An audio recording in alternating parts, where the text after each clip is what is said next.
Hi, welcome to EV Marketplace. I'm Roscoe, and welcome to 6:30 on a Wednesday night in Sydney town. It's great to be with you, and this is a show about used EVs. We're here talking about owning, buying, selling, maintenance, just the pure love of driving a used EV. We're covering it all here on this show tonight.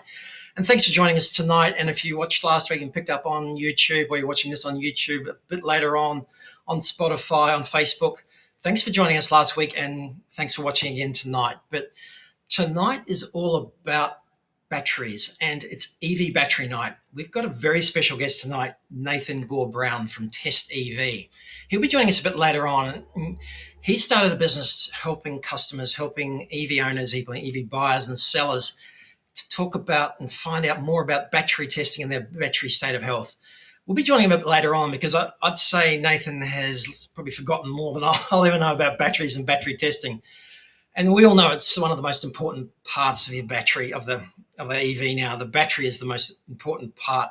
Buying a used EV, it's the most valuable, it's most significant, it's probably the most unknown. And we're going to delve in, he's going to tell us a lot more, and we're going to find out what he's up to and how he's helping lots of EV buyers and sellers and give them more confidence in their decisions. But right now, we're diving straight back into used EVs. It's not just EV of the night, it's EVs of the night. And last week, we were looking at the Tesla Model Y performance. And no, this is not just a Tesla show. It's not just an Amazing EV show. And of course, Amazing EV is our dedicated online market for buying and selling EVs. But we're covering the whole market. We're covering all buyers, all sellers, all vendors, all marketplaces. But this tonight, Tesla still make up one of the biggest parts of the entire used EV market here in Australia. So we found a couple of beautiful Teslas, and they're starting to get some real deals. And this one cropped up and listed this week. And there are some deals out there, and some also a lot of interest in January for those people looking. Another Tesla Model Y. We love this one. It's completely different to the last week's one. Real boy racer stuff. And this one's based in Victoria. I love this. And look, for almost half the price of a new one, this makes a lot of sense. Love the red, love it in red, love those wheels. Again, 2-engine, incredible performance, 70,000 Ks. It's just getting run in. Incredible car, really is amazing. We love the Tesla Model Y. And again, the second one's come up, the Catalyst being the new one out. People are starting to buy the new ones. I think the owner might be buying a new one. This one's come up already, and look, it makes a really good, attractive buying. The other one we really like that just got listed on Amazing EV is the Model S, and we've really got a soft spot for Model S's as well. Beautiful car. Love to see these out there on the road still. This one's immaculate. Literally 2 lady owners and 60,000 Ks. 50,000 again. Amazing. This is a beautiful car. This one's immaculate. It's got some connections to Tesla as well. Love this car. This just got listed recently as well at Amazing EV. Check this one out. The 100Ds, the 100 kilowatt hour, range for miles, range to burn. Beautiful car. Just absolutely loving this one. Look at this immaculate condition in the northern suburbs of Sydney. Really loving the Model S at the moment. There was only 2,500, 3,000 brought in the country.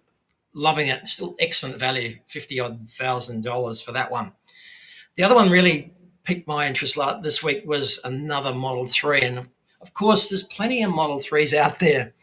Another beautiful one in white, 2021, 63,000 Ks. Typical Model 3, and this represents 45% of the used car market at the moment. So question is, yeah, great deals, great value. You're really slipping into some price categories to figure it out. But we touch on tonight's real subject shortly, because how do you choose this one over another EV? And that's when battery testing really comes to the fore. And Tesla's got its own battery testing capability. But Nathan will show us a maybe different way to get a more comprehensive battery test. That's going to give you more confidence in buying and trying to decide whether you choose that Model 3 or another Model 3. That's what I'm looking forward to talking about Nathan with a bit later on. But now it's time. And just before we forget, Stan from Kangaroo Island, who has been already a regular on the show and good friend of the show for a long time. We helped him sell his Polestar 2. We're having him on next week as a guest to tell his story of what he loves about his Polestar. But today he's just taken delivery. Well, I haven't got the text, but today he's just taken delivery of a brand new car. I'm not telling what it is, it's probably pretty common knowledge out there, but he's very excited. We're happy for him, and he's gone to Adelaide from Kangaroo Island. We follow his travels at Kangaroo Island TV. He's been around Australia, end of one journey with one car, beginning of another journey with another. And congratulations, Stan.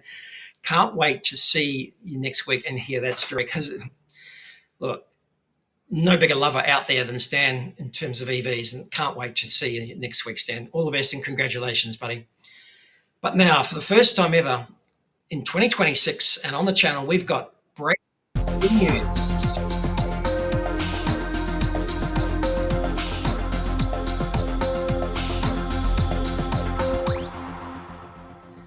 And already the media releases are out, and this one again caught our attention pretty early for media releases in January 5th. This one, we are talking used EVs, and how does this relate to used EVs? We'll get there in a moment, but this is from the AADA, the Australian Automotive Dealers Association. They're the peak body for all the car dealers in Australia. They put this out a little bit later on because they commissioned some research from a company called Blue Flag, and we don't know who Blue Flag are. We're not associated with the AAD. We're not members. We're not dealers ourselves at AmazingEV. We're there to help buyers and sellers, and we just love EVs. We don't hold a dealer's license, and we don't consign. So we don't have an active interest, but we do follow with note what's happening in the used car industry. They put this one out because this is titled Record Increase of Imported Car Brands Coming to Australia in 2026. This is talking about the number of brands coming to Australia. They conducted some research with a company called Blue Flag to find out just how many companies were coming and what was expected to come. They've painted a pretty dismal picture over this. I can only read this one way, and we probably don't quite agree with their conclusions. We'd look at it another way. They're saying we're currently seeing an overflooding of the Australian market, with new brands coming thick and fast. New data details that there are a record number of brands. Now, cast your mind back to 2025, will you? And just with more brands available, I can see that although we've had a lot join the market in the last 12 months, 18 months, and people have almost, in some cases, the critics have said there's too many brands. I think we're going to get more. I think there's still a lot more cars to come. I agree, Roscoe, and a lot of those cars will come from China. That was us, Mrs. Amazing and I, only a week ago, speculating, predicting. That was Rostradamus, predicting what would happen. But here's the research that the AADA have conducted. Here's the conclusion list. There is the list for 2021, 26, and their expectations for 2030. Very interesting reading, because we can all, as avid watchers of the used car market and the new car market here, look at this and say, yeah, there's a lot of brands increased from 2021 to 26, particularly over a period of COVID when it was very interesting market. That's a massive increase between 21 and 26. There's no doubt about that. We don't quite see it the same way as the AADA saw it. We see this as a great opportunity for buyers, both new and used. And the reason we're talking about this is because these are only going to flow on to the used car market as an incredible range of options, incredible value for used car buyers as well. Getting more people into EVs, that's what we're all about, boosting this EV market. Some interesting actual names there, and a lot of the real hard lifting's already been done. Great Wall, Chery, LDV, MG came between 2021 and 2025. They've been commercial, they've brought EVs, they brought hybrids, they brought petrol cars, they brought cars to suit all buyers, all shapes and forms. The other interesting factor is that this list from 2021 clearly doesn't include companies like Holden. What I'm trying to say is that there's been changes, there's been brands coming and going for quite some time. We're just experiencing some very high competition, very high increase in the number of OEMs, and we are really excited by it. We're thrilled to see such a number that are coming. We also see some of their predictions for 2031. And notably, again, the list was in alphabetical order until you got to the more recent numbers, and they started to add them just at the end, the ones that they thought that were coming more recently. Some names we've seen before, VinFast, Lucid. But interestingly, I can't see Neo and I can't see Xiaomi. So I'm not sure. We've got maybe our information through some of our sources in the grapevines a bit better than this one, but I'm certainly Neo's probably a sure thing. Xiaomi would love to see here. Lucid, I don't know, hard to say, but I think it's absolutely fantastic what is going on in the used EV market. AADA, without harping on about this press release, have given the answer to anyone coming to represent and bring a new brand to Australia. They've given the answer.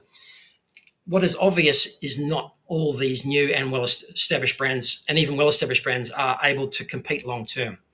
That's always been the case. That's capitalism, I guess. And interesting to see that Sky News has already picked up on this article. I guess competition's okay as long as it's from the right place, but without going too far down that pathway, any brand that comes here will have to have the service support, as they note, to ensure that customers get the full satisfaction, full experience.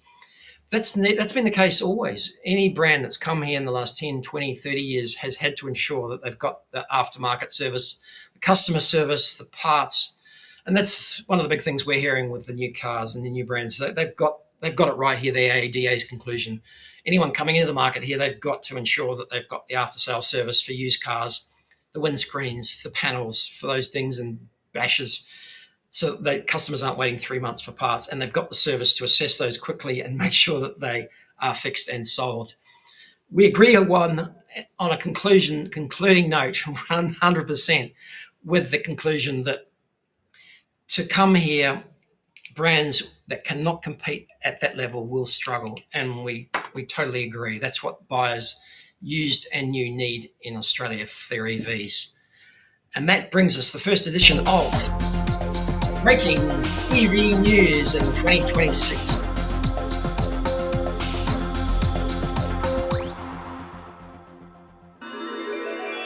Let's dive straight into the inbox now. And we put the call out last week, and we got a few messages through already. These ones through TikTok, but leave a message down below in the description.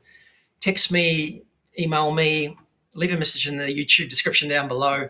These ones came from TikTok, and first one from John Capos. I hope I got that right, John. Can you tell us more about the resale value of these EV cars? I've heard that it's very hard to resell them. Is that correct? Probably too early to say, John. Some models are moving, some aren't moving as fast. There's data that we're going to have a look at in the next couple of weeks that's coming out now that'll summarise what's happened so far in 2025.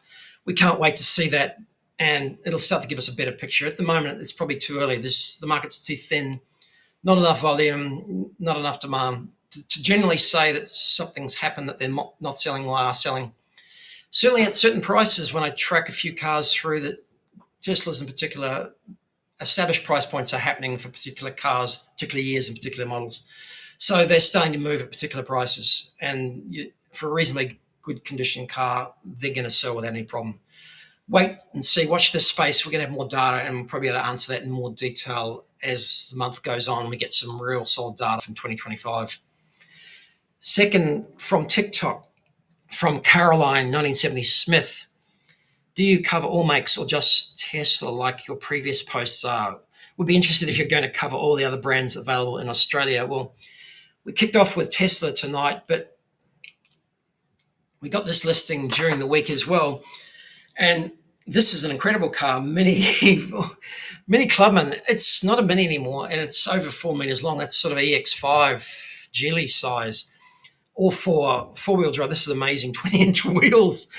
Really cool. Funky car. I haven't driven one yet. I'm looking forward to driving one. Really nice car. Brilliant in and out. I really love this car. Remarkable looking car. This one's for sale just out of Sydney. It's on AmazingEV, and you can go and check it out pretty soon.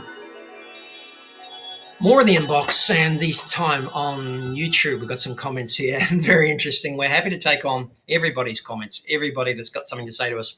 Bring it on. Sure, if we're trolled, no way, no comment. But this one here was a very interesting twist from Aero Row Ace Road Holder 2185. I predict that for 2026 EV's precipitous depreciation will continue and will probably get worse. The price of a 2-year-old EV will be 20 to 25% of the original price. And I took them with a bit of grain of salt, I must admit, and I went back and said, we will see. I can't wait to find out. I'm not sure if I agree totally that we're going to see that sort of depreciation, but again, not enough data to really give us the full picture just at this stage. So probably tend to wait and see and just sort of let that one play out. But he came back and we had a bit of banter going here. Maybe he felt bad, thought I was having a go, thought he was having a go, didn't expect a reasonable answer back again. I take no joy in my prediction. This is really bad for people who have paid full freight for these vehicles. Many will be badly underwater on loans made for these cars. And I empathise completely. I went back and said, appreciate your thoughts. It's a big thing. It is a big deal. We're going to cover it more when we look at depreciation and pricing. As I say, we've got some data coming through about 2025. It'll show you pricing, it'll show you depreciation, it'll show us some real hard data of what's happened last year. We're looking forward to pulling that apart shortly. I said, stay tuned in next week. That's tonight, and we'll discuss it. Let's face this head on together.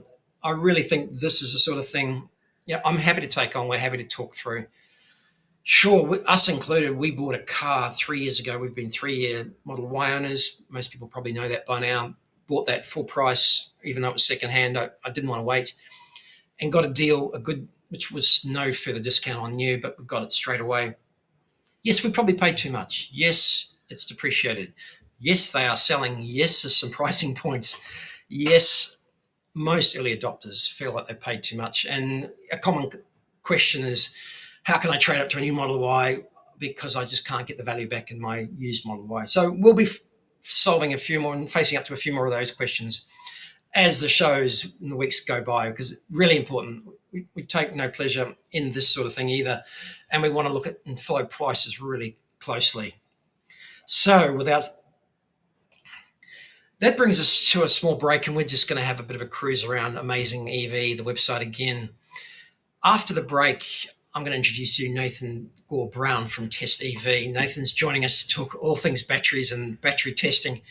We've known Nathan for a while now as he's built up his business in the last 12 months now. We've got an affiliate link on AmazingEV, but we're not being paid to promote this is not sponsored.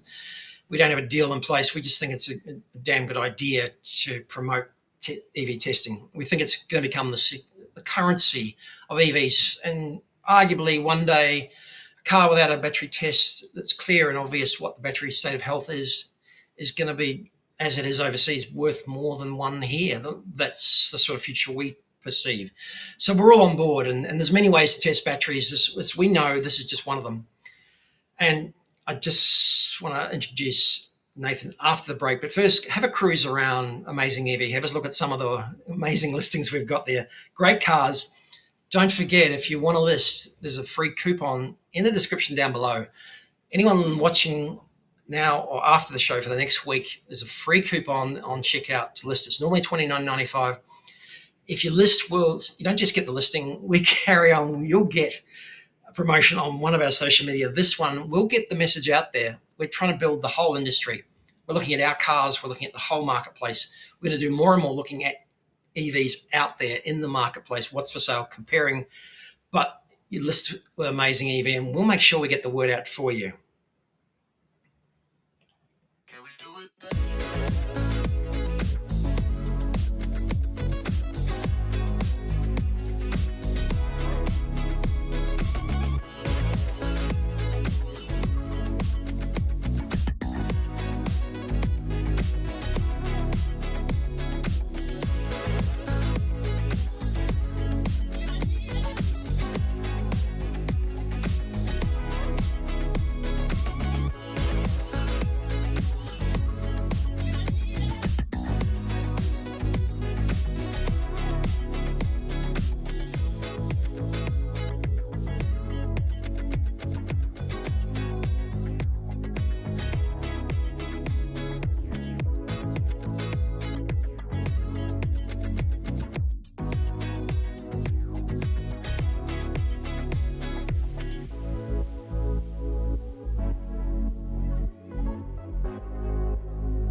And welcome, Nathan. How are you? I've got Nathan Gore-Brown with me from Test EV, long-time EV owner and lover, long-time advocate, and he's started a business called Test EV. But hey, Nathan, how are you? But first, I want to start with tell me about your EV aha moment. When did you first think that, or work out that EVs just were going to be the thing?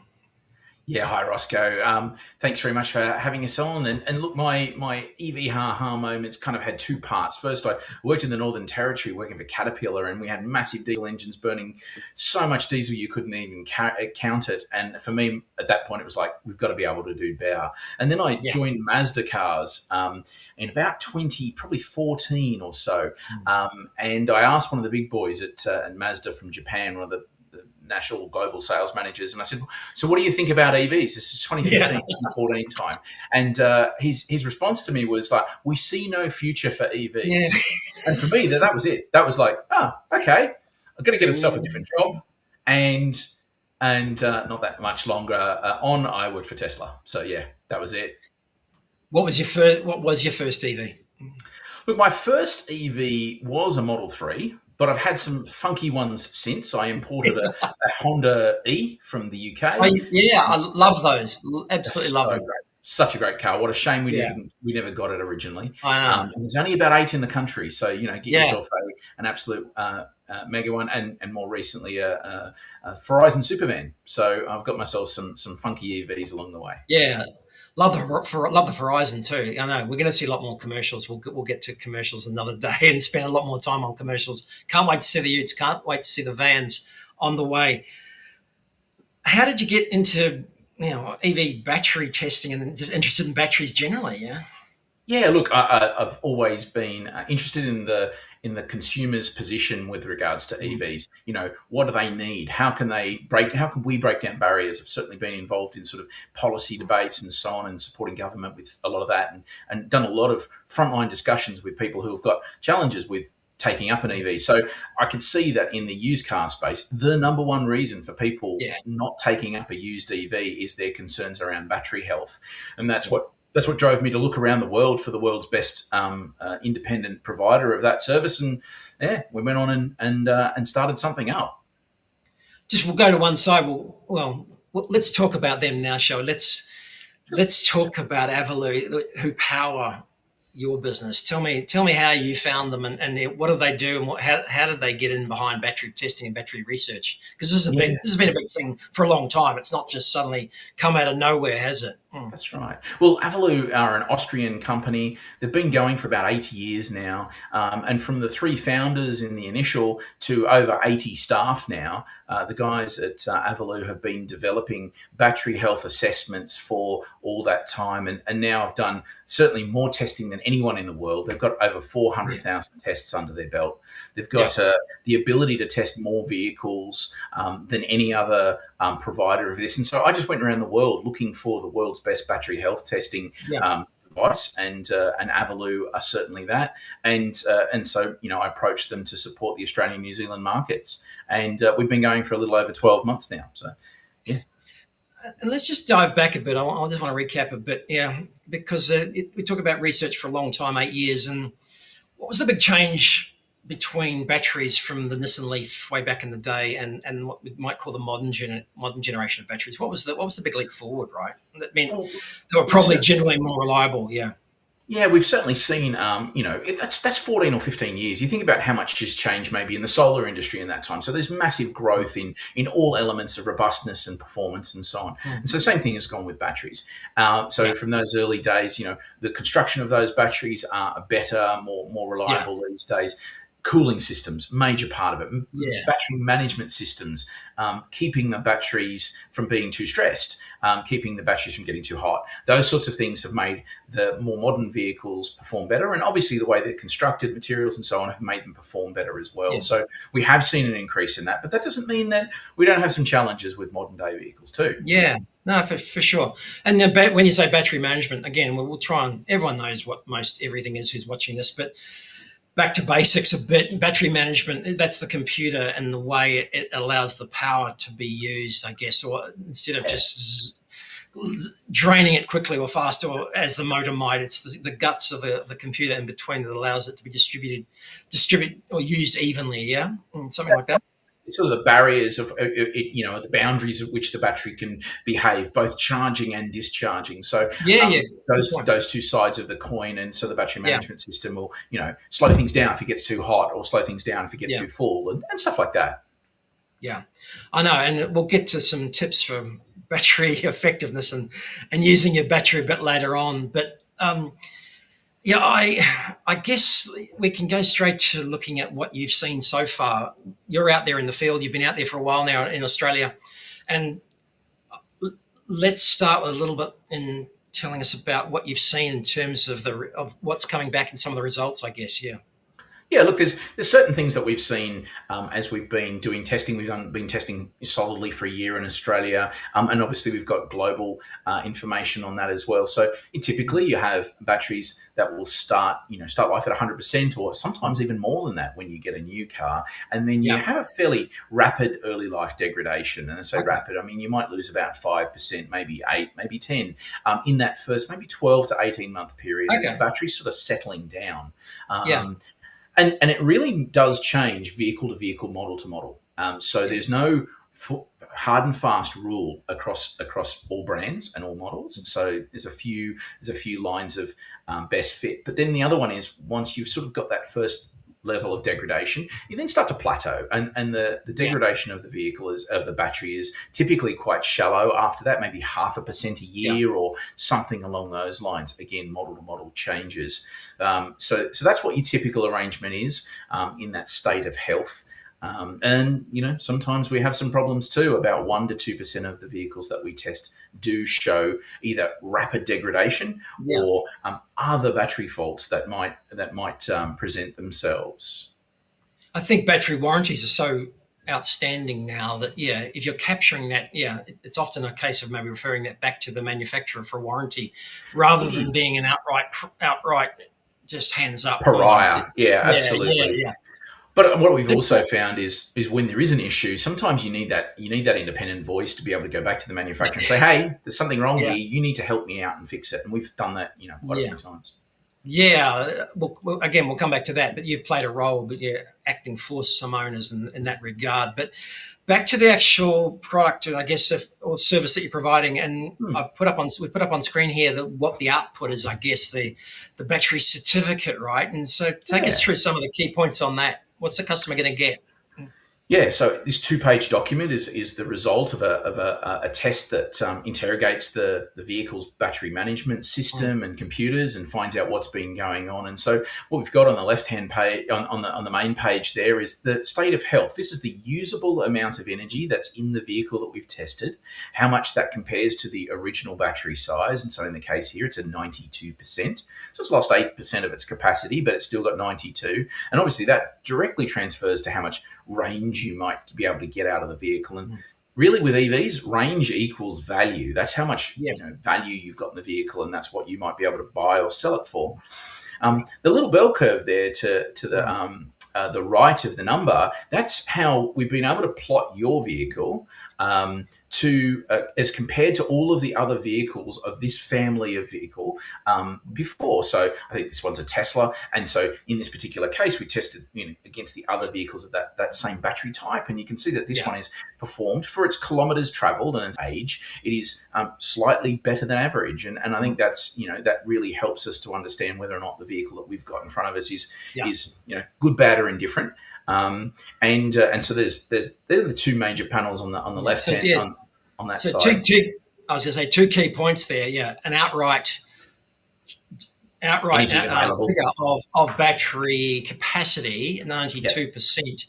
That means it's still going to perform at full performance. It just means the range is dropping. Is that my understanding? Yeah, that's right. So you'll typically be able to drive as fast and go as hard, but you'll just get that sort of not quite 10% less kilometres than you did before. And this is fairly normal. I think when you talk about an ICE vehicle, it'll also degrade over time and be less capable in its future years. Yeah. Not as many horses got out the bonnet, right? So similar sort of thing here. I'm with you. We talked a bit offline before a bit more technically detailed note about the simple fact that the current generation of batteries simply hold, even though their capacity drops, they are holding the voltage, so the power is still maintained. You're just going to get less range. Less, By the some degree, size of the bucket's still the same. It's just slightly, Yeah. it holds slightly less fluid these days in a That's right. comparison. And unlike a AAA battery or AA battery, which when it drops, the voltage drops as well. But they're more for the technically minded. We'll come back to that another day and dive a bit deeper into that. You can see on the second page there that we've got just a little bit of technical detail, and you can dive right into that. And the little colourful panel at the bottom there is looking at battery cell voltage balancing, and that's a really important part of battery health. You can be healthy and hold this much energy, but if your batteries are all over the place from a balancing point of view, your whole pack will not hold the same amount of energy. So we cover off that as well, which is a really important part of the comprehensive piece. So a whole lot of batteries made up of packs and making up the whole cell, unless you've got balance. Hey, question from Hal, and happy to take questions while we've got Nathan. Happy to go off track. Question from Hal 9000 PC: does pack temperatures have any bearing on the test? So we do measure pack temperature, and we also compensate for pack temperature if there's a need to do so with our measurements. But also importantly, again, just like there's many cells, there's also many cell temperature measurement point sensors, and we are checking all of those to see whether or not they are in range of each other. Has there got a sensor at fault, or is the sensor showing that one side of the battery is really hot and the other side is not? And so we look at all of those elements. Okay, cool. Hal, let me know if that covers off what you're looking for. So apart from the crooks at Toyota who have the cab and fleet market, every car is going to... Yes, they do. I'm reading comments out of order. Sorry. That's right. Referring to your thoughts on depreciation. I'll get the hang of that. Hey, I guess I'd add there, I think depreciation of EVs is wholly directly correlated to the confidence of the market buying an EV. And if you're not confident in its technology, or you're not confident in its capability, or it's even things like battery health, if you're not confident that no one will buy, the price comes down. And so the more confident we can make the market collectively here and everybody out there and so on, the more likely those values will hold up. Here, 100%. And that brings us to our next point, is that what makes this a little bit different to someone just doing a self-test, I know Teslas do it themselves. Sort of. How do you see this being different? Yeah. Well, Tesla's removed some of that feature and just giving you a green tick in your app now. It'll just say, I love with that. Yeah. I appreciate that. Yeah, so what we do now is our vehicle, our device plugs into the vehicle, and it tests the vehicle over a period of time, and it provides information. So the device looks like this, and it provides a test of thousands of points of data over a period of time. It's like taking a video, and as we do that, we provide ourselves a comprehensive, independent, comparative test. So when we're covering everything there is to do. We're even looking at software levels and so on.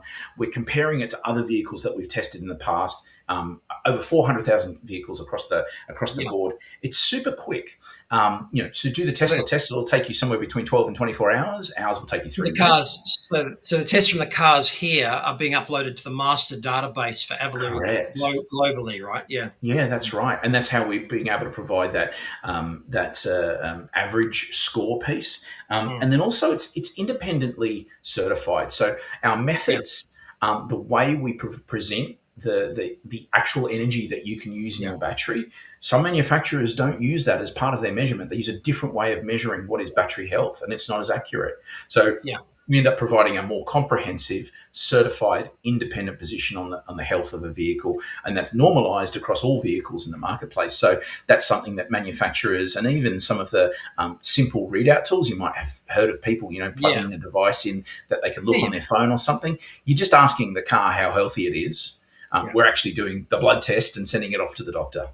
Yeah, great analogy, because I think there'll be some standards and some simple platform standards in future to make sure that all these certificates whether it's Aviloo or any competitor, but as long as it's that detailed, has the same sort of information, and provides a platform for comparison, right, between two cars.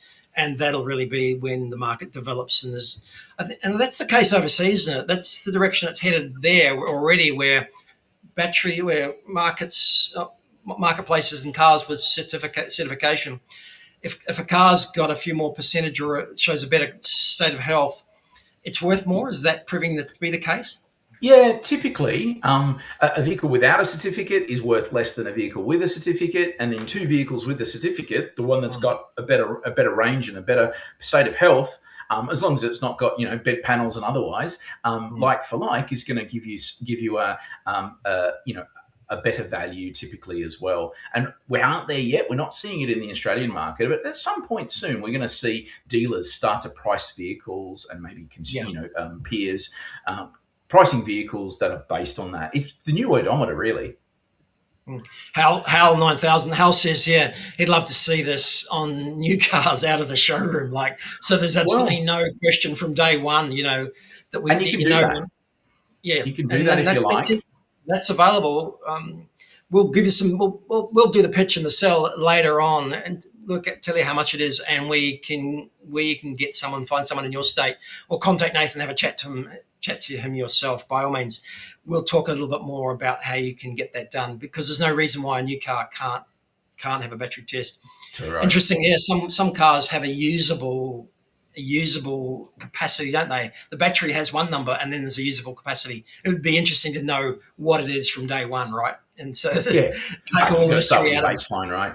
Yeah, then you know your baseline from the start. So, and I'm going to pat Nathan on the back here, because he's done a deal with Pickles Auctions already, and here's a typical Pickles listing. And I said before, we're going to cover the whole marketplace. I'm more than happy to promote used EVs right across the board here, including what Pickles are doing at the auction houses, and whether it's car dealers, and Nathan's talking to a few and got a few on board already. One particular one in Western Australia has implemented this for all used EVs. And probably to go back 12 months, used car dealers weren't that keen after they originally got stung to sell used EVs. They had a go when the time was good, when you could sell it for more than you bought it for 2 or 3 years ago. But a year ago, they started to find out it wasn't as easy as they thought, or there was a few other issues. They pulled right away. My understanding, anyone who's a car dealer or got some more knowledge, chip in here. But the auction house is clearly one of the sources of cars for dealers. They still go to the auction houses. If some of the dealers are trading these cars in, or the leasing companies can't get rid of them, they're going to the auction houses. There's nothing to stop individuals going there as well. I encourage anyone who's keen to buy for an auction house or check these out, by all means. They're online. Anyone can bid for them. Long story short, the battery health certificate is page 2 of this listing. You can see it down the bottom under the car. Here's a Polestar done 100,000 Ks, and here is a battery health certificate of 94.2%. That is fantastic, right? And absolutely brilliant. Now, I'm not so excited about the result. That's giving dealers more confidence now to buy these cars. That's giving even buyers more confidence to buy this car. They've got the battery health certificate, thanks to Nathan, as the second image on every one of their listings. And that is a great deal. It's been fantastic. Pickles have really seen that this is a major part of them getting better values for their fleet, defleeting customers. So whether that's a government fleet or a corporate fleet, they exit vehicles out of fleets and into the marketplace. That's their job. That's what they do. And they want to get the best price for their vendor. They want to see vehicles pass through really well. So clearance rates, what they call clearance rates, first time put up, first time it sells, and we don't have to try it again, that sort of thing. And so they saw that battery health testing was a really important part of that journey for EVs, and they want to be a leader in EVs. They are a leader in EVs. And so there's this about 2/3 to a half of the vehicles that they're selling at the moment are going to mums and dads and people like you and me. And then the other half or thereabouts are going to dealers. And so they're actually trying to encourage those dealers to come and buy. And the more buyers, the higher the price, right? So Pickles really led the way there. Exactly. And it's not just the domain of car dealers, but I do support the fact that it was the traditional route.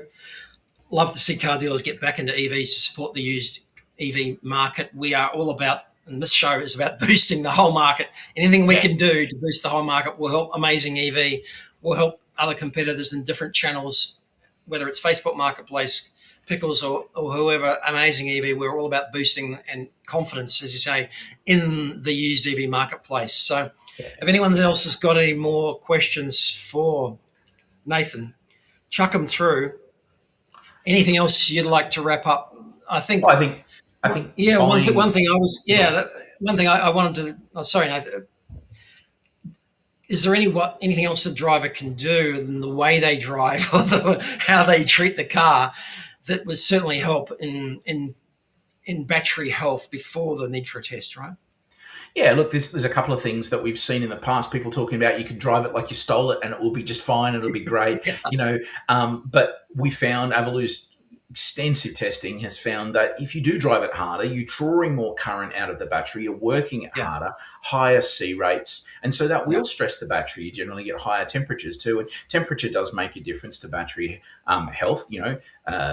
Early life vehicles with poor battery management systems and poor temperature management systems have resulted in early life degradation. And then we've also seen folks along the way have some issues with vehicles that have been left to be particularly flat, sometimes overcharged, like high charge, leave it on at 100% for very long periods of time. That can stress the battery, but particularly down if you run a vehicle flat and leave it flat for a bunch of time, that will likely degrade the battery earlier than it needed to be. So keeping it in the middle, keeping it charged, and not leaving it for very large periods of time, particularly at low states of charge, is some good tip points there. And Ross Hutch says charging to 100% does it really degrade a nickel battery? It does. It does. It's probably not. There's a balance there, is whether or not you can be really bothered. If you need long range, then either buy an LFP vehicles or use that nickel battery. So it does make a difference. But the depth and amount that it makes a difference is probably not as big a deal as maybe some of the other factors that can create battery degradation. Yeah, I mean, you've seen it too. There's a sign that comes up, a notification that comes up on Tesla, charge to 100%. So once in a while, because it simply recalibrates the battery measurement system in the car, so it can keep track and has a reset point to 100%, so it can keep track of the actual percentage capacity, and it's nothing to do with the actual battery health itself. Is that your understanding too? Look, I think there's an element of battery health in there. There's battery balancing in that part as well. So the computer itself is trying to relearn itself because it actually gets lost. And that's part of the challenge with the battery management system in a Tesla sometimes. Also, how healthy are we really? And then also, are all of our cells balanced off? That's an LFP thing. If we have a look at the nickel-based batteries, it's a slightly different approach. And I think we can see there that Hal's asked a question about, or talked about internal resistance. Yes, that is the ultimate measure. It's quite techie, but ultimately all of these elements all drive for how much energy can this battery hold, how far can it take me? And that's all that a consumer wants, right? That's all they're interested in, and that's what the value of the vehicle is. Yeah, no, it's we're not going to go too deep, Hal, just at the moment. We know there's another 3 or 4 conversations about battery tech and the future of battery tech as well. But I guess Nathan and I are on the same page in terms of the amount of money spent on building the current production of the current technology, and the allocation of resources means I think we can maximize and we can get incremental improvements maybe and increase battery charging speed with the current technology until we get as we're seeing already. But until whether we get to, and management's still going to play a key role, management capability, but whether we get to semi-solid state or solid state or sodium in the next 5 to 10 years, we'll get there. But a lot of money's been spent on building the current batteries, which they're going to be damn sure it's going to be the right technology as the next. I think you've got to ask yourself is what more effort is required to get what more benefit? We're already at 320 watt hours per kilogram. We're already very good density batteries. They're all becoming quite cheap.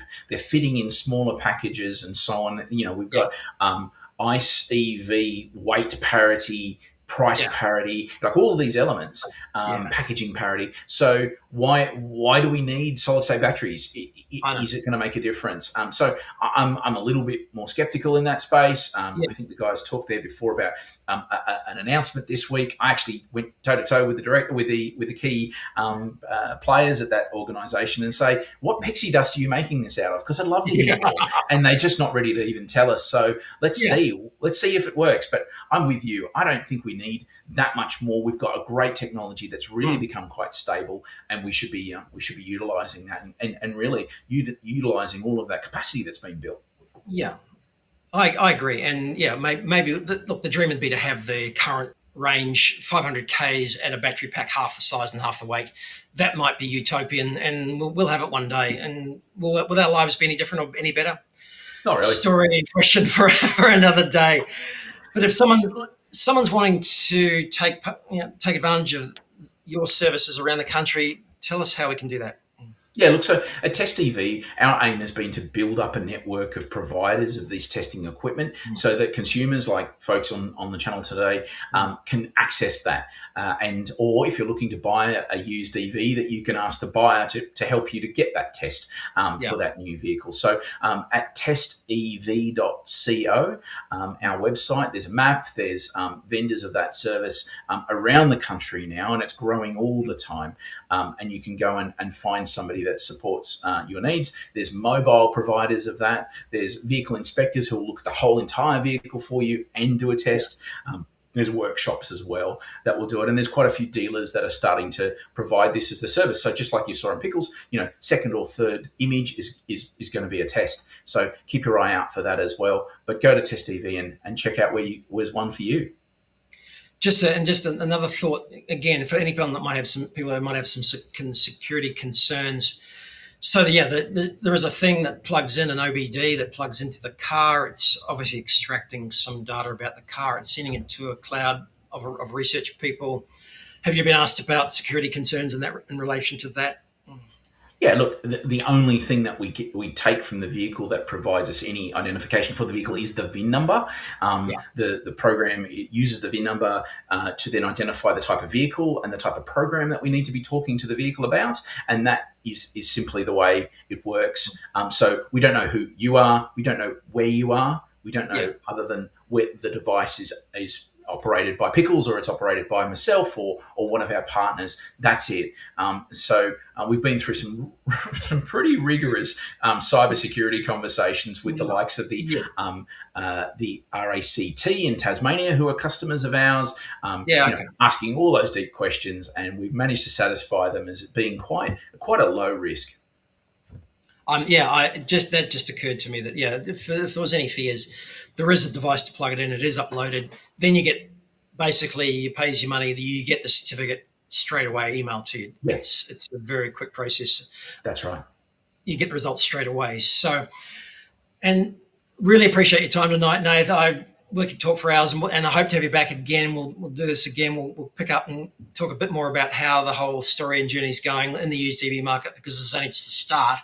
Yeah. Someone told me that you're in the market for another used EV, though. Is that true? Are you looking for something? Unfortunately, my Model 3 got written off recently, so not my fault, but did happen. So I've been scooching around, and I think I'm enjoying the buying phase or the searching phase. So you showed that newer Mini. I've been having a look at some older Minis recently. Yeah. I would, if I wanted to sort of stretch a little bit for the kind of car that we're looking for, I'm a bit of a fan of the Fiat Abarth E, Fiat 500 Abarth. That's pretty. I know cool. that. Yeah, that's secretly I know. Really We've driven the 500E, and I wouldn't mind a go on that one. Yeah, some silly cars that I quite like. I really like small cars. The Honda E was one of those. I like small cars. I like. I don't need a lot of range for the kind of stuff that I do. So looking out for the right car that comes to market. There's lots of really good options and just good deals. Right? There's some undervalued EVs out there right now.